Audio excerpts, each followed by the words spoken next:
Në ditën ndërkombëtare të gruas, roli grave në udhëheqje është cilësuar si garanci për paqe dhe shoqërime të forta.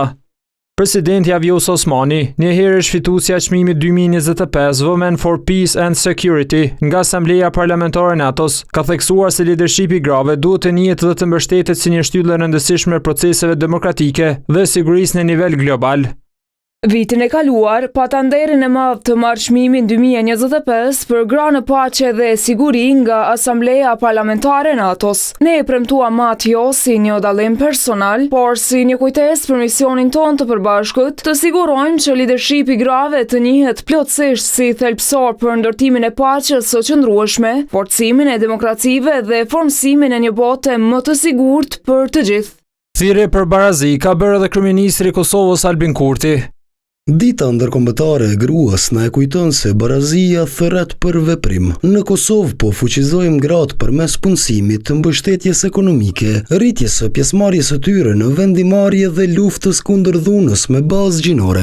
Në kuadër të aktiviteteve për shënimin e 8 marsit, kryetaria e Kuvendit Albolena Haxhiu, së bashku me deputet televizjes Vetëvendosje, ka bërë homazhe te memoriali Heroinat në Prishtinë. Sot në ditën që i dedikohet të gjitha grave e vajzave dhe në mbar botën, kujtimi për të mbijetuarat e dhunës seksuale është edhe më i thellë. Qëndrueshmëria dhe dinjiteti i tyre janë forca jonë, prandaj sot le të kujtojmë edhe sakrificën e të mbijetuarave të dhunës seksuale gjatë luftës së fundit në Kosovë, por po ashtu edhe sakrificën e të gjitha grave që kanë kontribuar për Republikën e Kosovës. Urime dhe mesazhe për ditën ndërkombëtare të gruas kanë ardhur edhe nga përfaqësues të partive politike. Gratë çdo ditë bëjnë botën më të mirë dhe meritojnë respekt e mbështetje. Nënat, motrat, bashkëshortet që punojnë dhe vajzat që ndarojnë, të gjitha duhet të kenë mundësi të barabarta në shoqërinë tonë, gëzuar 8 marsin, ditën ndërkombëtare të gruas. Mesazh urimi ka përcjellë edhe deputetja e Lidhjes Demokratike të Kosovës Jehona Lushaku Sadriu.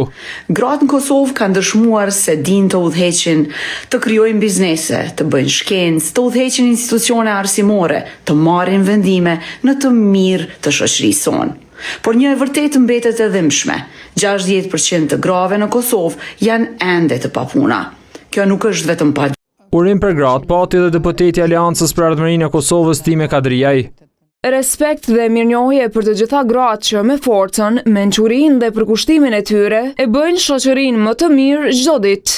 Të drejtat e grave në Kosovë mbrohen edhe përmes Konventit të Stambollit. Sipas saj, dhuna ndaj grave konsiderohet shkelje të drejtave të njerëzit dhe shtetet kanë obligim që të ndërmarrin masa konkrete për të parandaluar dhe luftuar atë.